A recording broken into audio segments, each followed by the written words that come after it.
우리나라 역사를 때로 보면은 우리나라 역사 속에서 남쪽, 북쪽, 또 동쪽, 이쪽에서 찌르고 저쪽에서 찌르는 전쟁과 침략의 역사가 계속됩니다. 1592년에 임진왜란이 터집니다. 임진왜란이 터지고 나서 임진왜란 때에 선조라고 하는 왕이 한나라 지도자가 도망을 갑니다. 1년 7개월 동안 도피 행각을 합니다. 한양에서 평양으로, 숙주로, 안주로, 안면으로, 박천으로, 의주로, 그러다가 원나라로 망명까지 생각하고 있습니다. 이때 한양을 떠날 때 많은 백성들이 경복궁, 창덕궁 다 불질렀습니다. 노비 문서가 있는 장례원까지도 다 불질렀습니다. 평양으로 가서 평양에서 숙주로 떠날 때 오죽하면 일반 백성들이 왕이 행렬에다가 돌멩이를 던지면서 저것도 왕이냐 저것도 지도자냐 하면서 폐하라고 불러야 될 그분에게 돌멩이를 던졌습니다.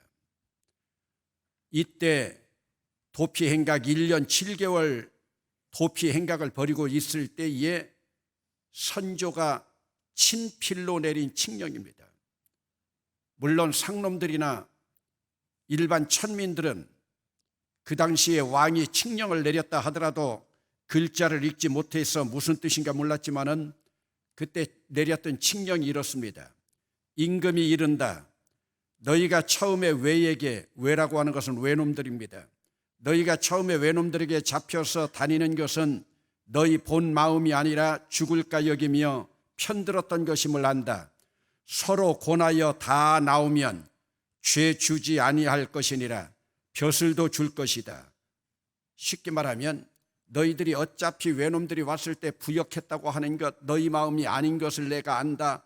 그러니까 너희들이 나오면 죄 주지 아니하고 벼슬도 줄 것이다. 오늘날로 말하면, 쉽게 말하면 자수하면 광명이요, 이적행위를 계속하면 죽음밖에 없다는 협박입니다. 여러분 한번 보세요. 나는 지금 도망간 지 1년 7개월이 되었지만 너희들은 겨나오라. 여러분 얼마나 모순됩니까? 왕은 숨어 있으면서 백성들은 기어 나와라. 참으로 졸렬했던 이 땅의 지도자의 모습입니다. 1592년에 임진왜란이 일어날 때 지주대첩이 있었습니다. 1593년에 진주성 전투에서, 우리도 진주 가보면 알지만 이 당시 남강이 피인물로 다 들을 만큼 이때 전투가 얼마나 심했는지 모릅니다. 왜요? 진주성을 그들이 공략해야만 호남으로 뻗어갈 수 있었기 때문입니다. 1597년에 남원성을 그들이 침략합니다.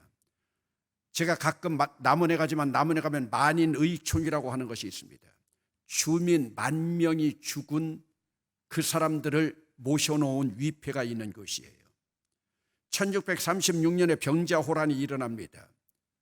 청태종이 처음으로 등극해서 너희들이 명나라만 섬길 것이냐, 이 당시에 그들은 숭명 배청 정책이었습니다. 숭명이라고 하는 것은 명나라를 숭상하고 청나라를 배척한다.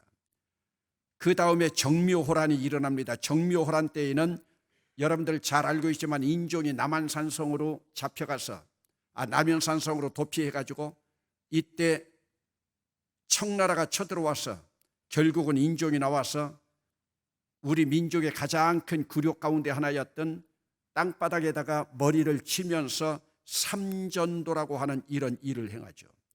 물론 그러다가 1886년에 병인양요가 있습니다. 병인양요라고 하는 것은 병인년에 양놈들이 들어왔다고 하는 일이에요. 프랑스가 강화도를 침범했습니다. 1871년에 신미양요가 일어납니다. 신미년에 양놈들이 들어왔다. 이것은 제가 이전에 말씀드렸지만 1886년에 제너럴 셔먼호를 타고 우리나라에 처음으로 왔던 토마스 선교사 대동강변에서 그들이 목을 치고 제너럴 셔먼호를 불지른 데 대한 보복으로 미국에서 통상문을 열으라고 대원군 때에 왔던 이러한 양요들이 있었습니다.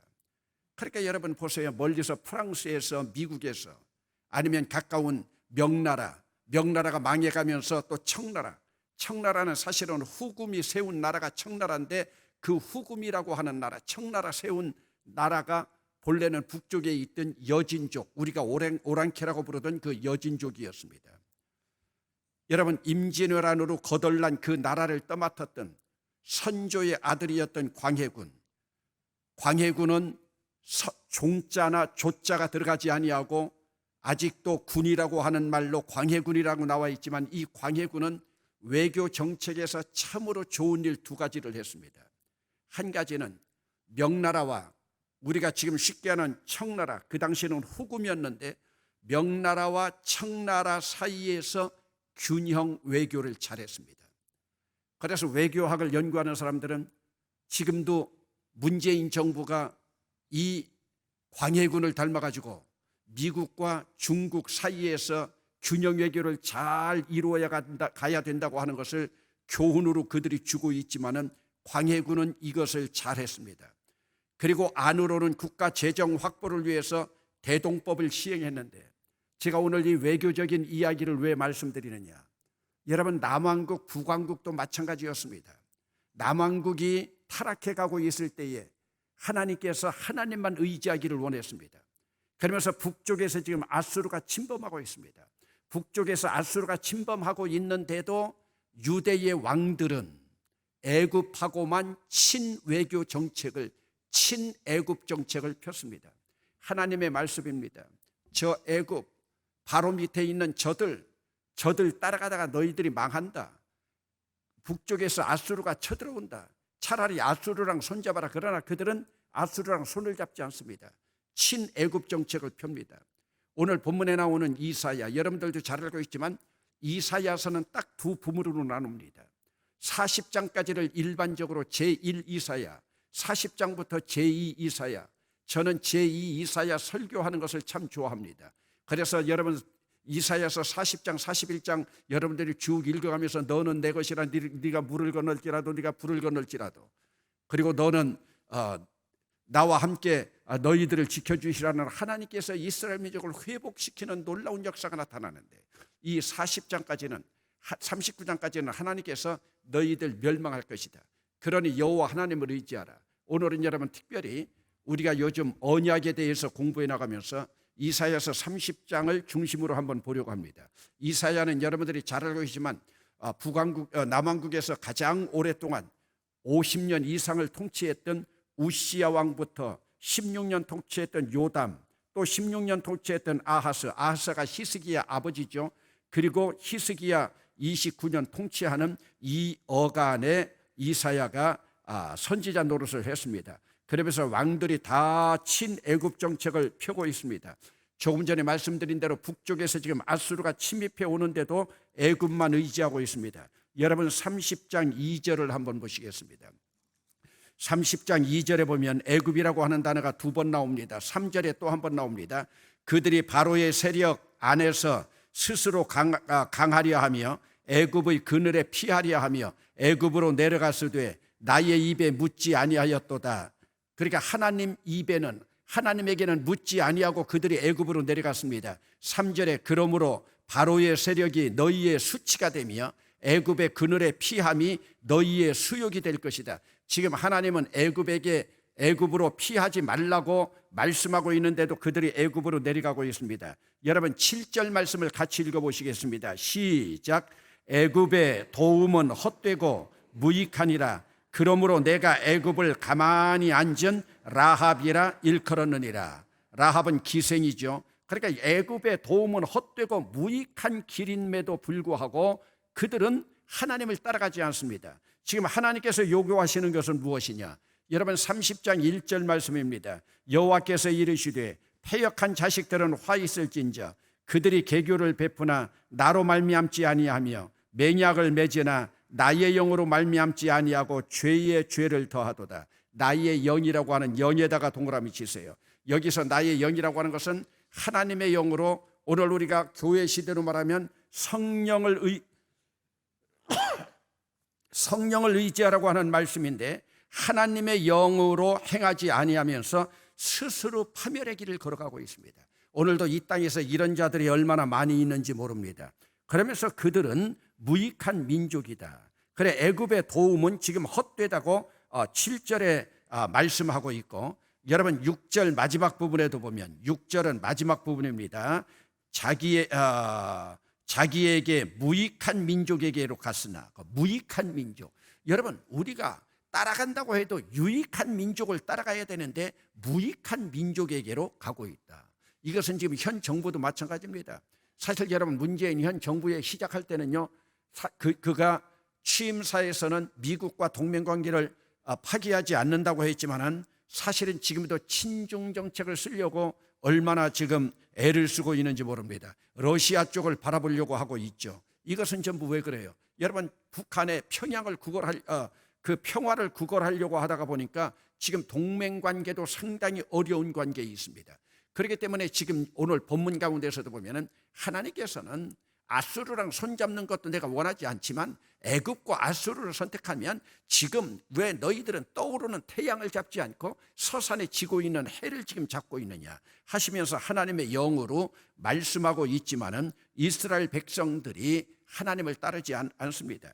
그래서 여러분 8절에 보면은 이제 가서 백성 앞에서 서판에 기록하며 책에 써서 후세에 영원히 있게 하라. 이 서판에 기록되는 이것이 오늘 우리는 언약의 판이나 아니면 십계명이 새겨져 있는 그런 돌판, 지금 이 서판이라고 하는 것은 바로 글로 새기라, 성문법으로 새기라, 그러면서 기록하여 책에 써서 후세에 영원히 있게 하라. 이것은 지금 좋은 의미가 아닙니다. 부정적인 의미입니다. 하나님의 영을 따르지 아니하고 애굽 정책을 따르면서 나가는 저들, 저 서판에다가 이름 하나하나를 써서, 여러분 다음 주일날 여러분들이 말씀 볼 느헤미야 10장 가운데 보면은 하나님의 언약에 서명하고 하나님의 언약에 서명을 하고 인봉한 자들의 이름이 하나하나 나오고 있습니다. 하나님 나라의 이름, 그 이름이 기록되는 이것은 바로 생명록에 기록되는 것이나 다름이 없다는 말씀입니다. 그런데 오늘 이 말씀은 지금 서판에 기록된 것은 너희의 후세들에게 부정적인 지금 죄 지은 그 죄 목록을 지금 쓰라고 하는 겁니다. 여러분, 이러기 때문에 지금 느헤미야서 9장 가운데서도 보면은 그 자손들이 어떻게 합니까? 하나님, 우리 조상들이 잘못 저질렀습니다. 조상 탓으로 나라를 빼앗겼습니다. 거기 조상이라고 말하지만 또 엄밀히 말하면 하나님, 우리 아버지입니다. 우리 할아버지입니다. 우리 증조 할아버지입니다. 지금 자손들이 조상들을 원망하면서 나가고 있는데 그 원망의 빈거가 바로 무엇이냐? 오늘 그 9절에 나와 있습니다. 그들의 죄목을 서판에다가 적어라. 분명하게 적어서 후세에 영원히 있게 하라. 그러니 그들이 그것을 지금 본 거예요. 여러분 9절을 같이 읽어보시겠습니다. 참 무서운 말인데, 시작. 대저 이는 패역한 백성이요 거짓말하는 자식이요 여호와의 법을 듣기 싫어하는 자식들이라. 여러분, 오늘 여러분들이 바로 이런 칭함을 받는다고 생각해 보세요. 이는 패역한 백성이요 거짓말하는 자식들이요 여호와의 법을 듣기 싫어하는 자식들이라. 여러분, 그런데 이들은 바로 출애굽기에서, 지난주에도 봤지만 출애굽기 24장에서, 아니 또 출애굽기 19장에서 너희를 제사장 나라로 삼겠다, 너희를 거룩한 백성으로 삼겠다, 너를 나의 소유로 삼겠다 하면서 하늘에서 하나님의 말씀을 가지고 모세가 선포할 때 그들이 뭐라고 고백했습니까? 우리가 여호와의 말씀을 모두 준행하리이다. 우리가 여호와의 하나님의 말씀을 다 행하리이다. 여러분들이 그렇게 그들은 하나님 앞에 서약하고 언약의 피를 모세가 뿌림으로 말미암아 그들은 말씀 예전과 성례전 예전에 참여해서, 여러분 그들은 시내산에 올라갈 자격도 없는데 하나님께서 시내산에 올라와서 그들이 천국을 바라보고 하나님 임재를 바라보면서도 죽지 아니했잖아요. 그러므로 그들이 죽지 아니할 때 하나님께서 뭐라고 그랬습니까? 나와 함께 먹고 마시자. 여러분, 하늘에서 먹고 마시자는 것은 그들이 천국 잔치에 참여한 것들을 말하고 있는 거예요. 여러분, 여기 그들의 죄가 명백하게 지금 여기 적혀 있습니다. 패역한 백성들이요 거짓말하는 자식들이요 여호와의 법을 듣기 싫어하는 자들이다. 그러면서 여러분 10절 같이 읽어보시겠습니다. 시작. 그들이 선견자들에게 이르기를 선견하지 말라. 선지자들에게 이르기를 우리에게 바른 말을 보이지 말라. 우리에게 부드러운 말을 하라. 거짓된 것을 보이라. 여러분 거기서 보세요. 선견자라고 하는 것은 뭡니까? 앞에 있는 것을 미리 통찰력을 가지고 외치는 자들이에요.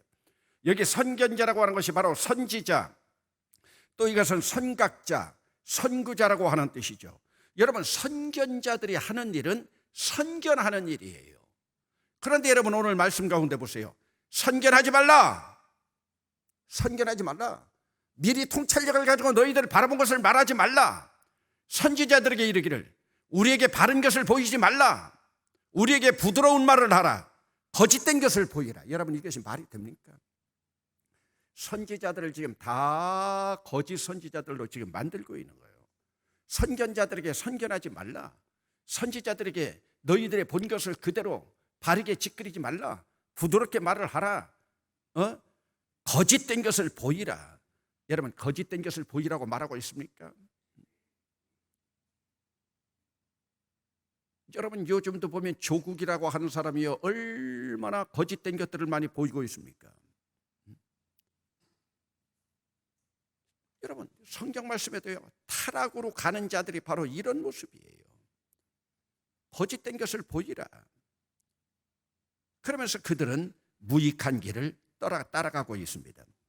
그러면서 여러분 13절 가운데 보면은 그러다가 결국 망하게 되죠. 12절을 봅니다.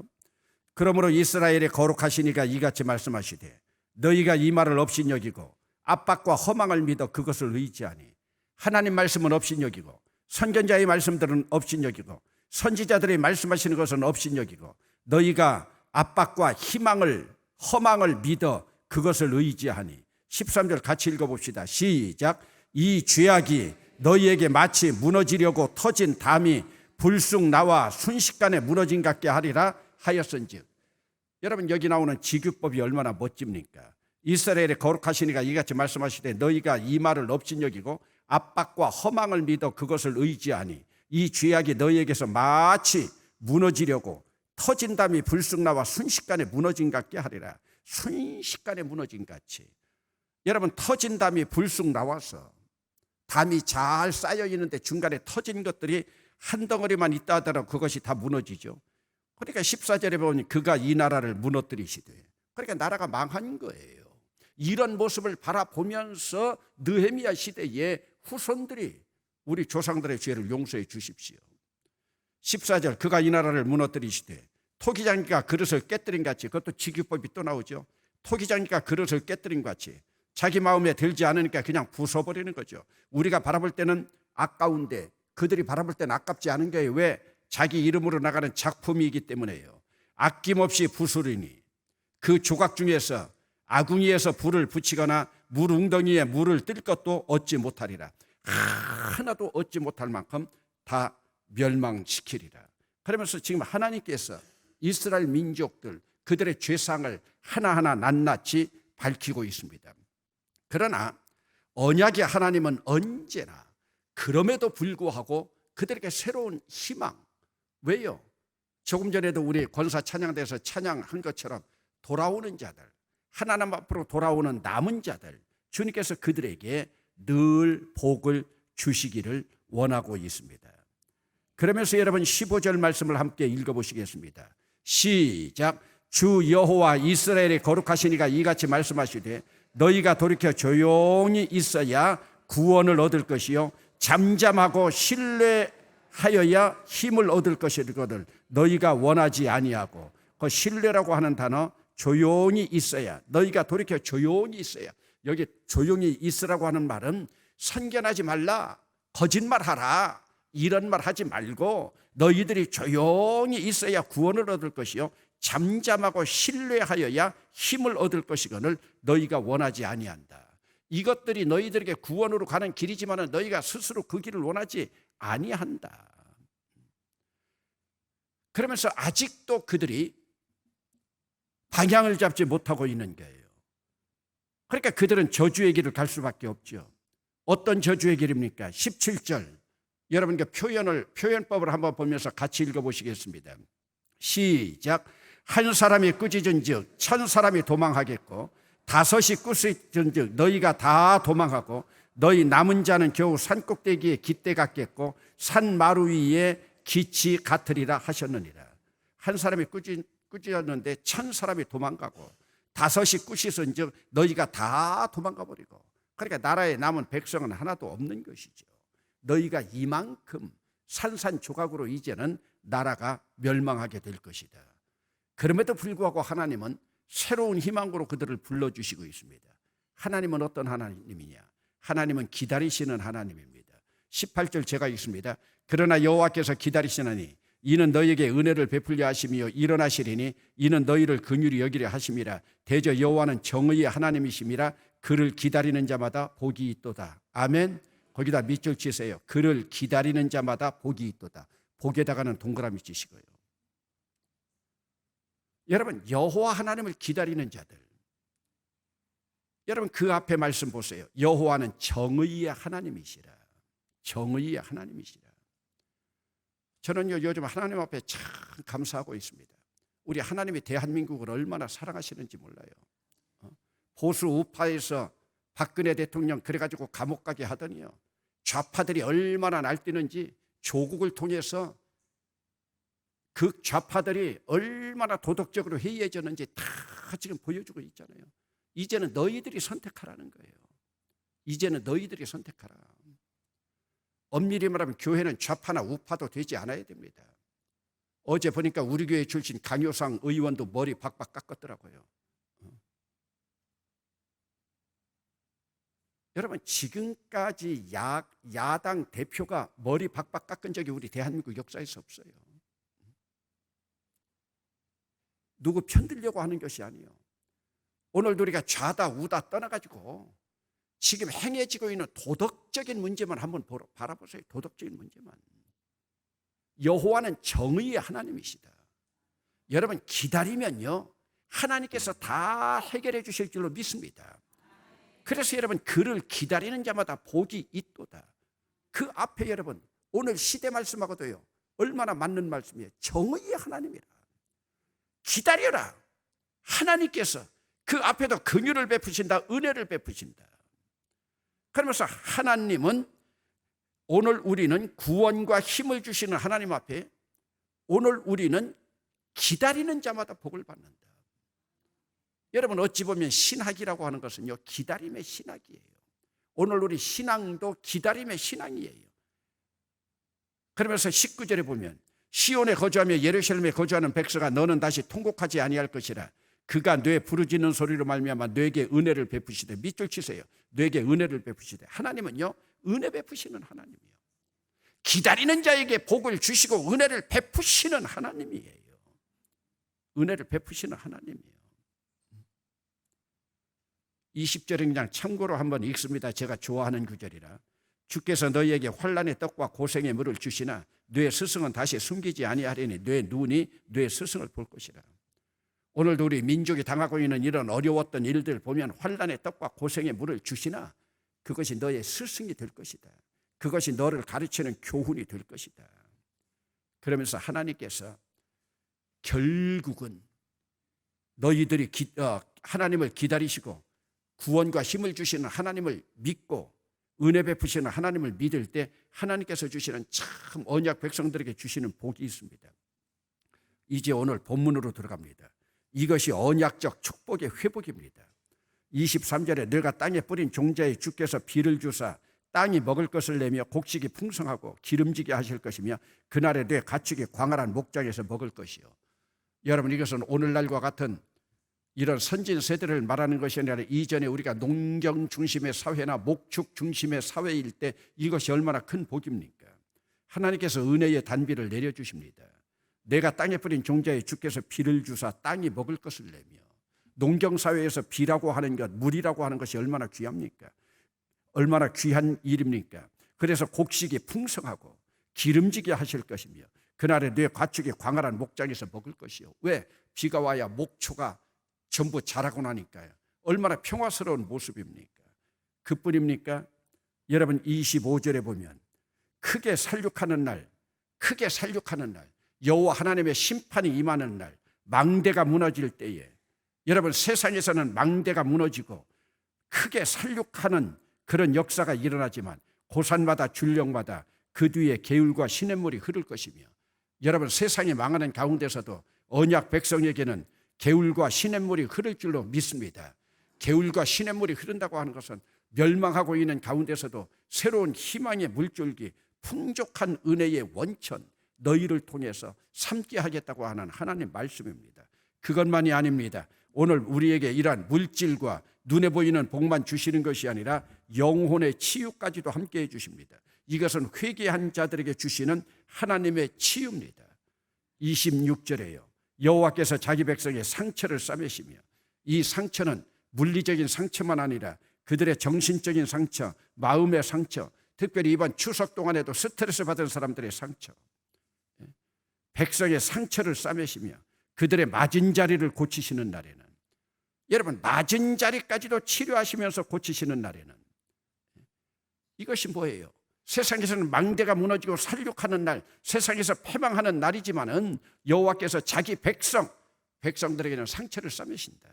맞은 자리를 고치신다. 그날에 여러분, 달빛은 햇빛 같겠고 달은 반사적으로 비치는 빛일 뿐이지만은, 여러분, 에너지의 광원이 되고 있는 햇빛으로 바뀌어지고, 또 햇빛은 7배가 되어 7날의 빛과 같으리라. 성경에서 7이라고 하는 숫자는 완전 숫자가 아니겠습니까? 여러분, 하나님께서 점층법으로 이런 복으로 채워주신다는 거예요. 그런데 오늘 우리에게 중요한 것은 이런 하나님을 우리가 얼만큼 믿어드리고 있느냐.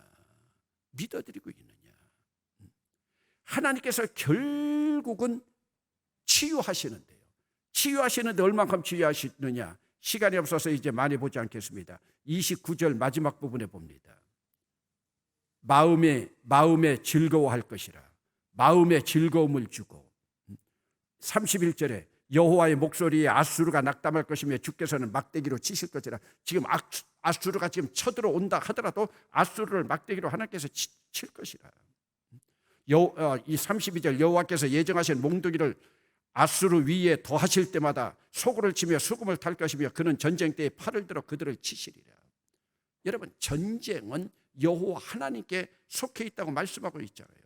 저는 오늘 본문의 핵심으로 여러분들에게 오늘 여러분들의 영혼의 치유가 되어지고, 여러분, 결론으로 26절 한번 이 소망이 없는 상황 가운데서도 하나님께서 지키시는 언약 백성들에 대한 복을 생각하면서 26절 함께 읽겠습니다. 시작. 여호와께서 자기 백성의 상처를 싸매시며 그들의 맞은 자리를 고치시는 날에는 달빛은 햇빛 같겠고 햇빛은 7배가 되어 7날의 빛과 같으리라. 어떤 역경과 시련, 오늘 우리가 바라보는 환경이 여러분들이 바라볼 때는 인간적인 판단으로 좌절과 낙담될 수밖에 없지만은, 그러나 언약 백성에게는 하나님은 언제나 희망으로 이끌어 주십니다. 망대가 무너지고 이 세상이 멸망하는 날에도 그 뒤에는 시냇물이 흐르고, 그리고 그 뒤에는 아름다운 냇물이 흘러가는 것처럼 오늘 우리는 오직 어려운 시대에 주님만 바라보며 주님 앞에 무릎 꿇고 하나님께서 주시는 주님의 영을 의지하면서, 애굽도 의지하지 말고 아수르도 의지하지 말고 하나님만 의지하면서 사방에서 우겨쌈을 당해도 오늘도 우리에게 기다리시는 자에게 복을 주시고 은혜를 주시고 긍휼을 베풀길 원하고 오늘 우리의 상처를 싸매주시길 원하시는 오직 하나님 한 분만 의지하면서 이 안에 희망을 가지고 언약 백성으로서의 아름다운 복을 누릴 수 있기를 주의 이름으로 축원합니다.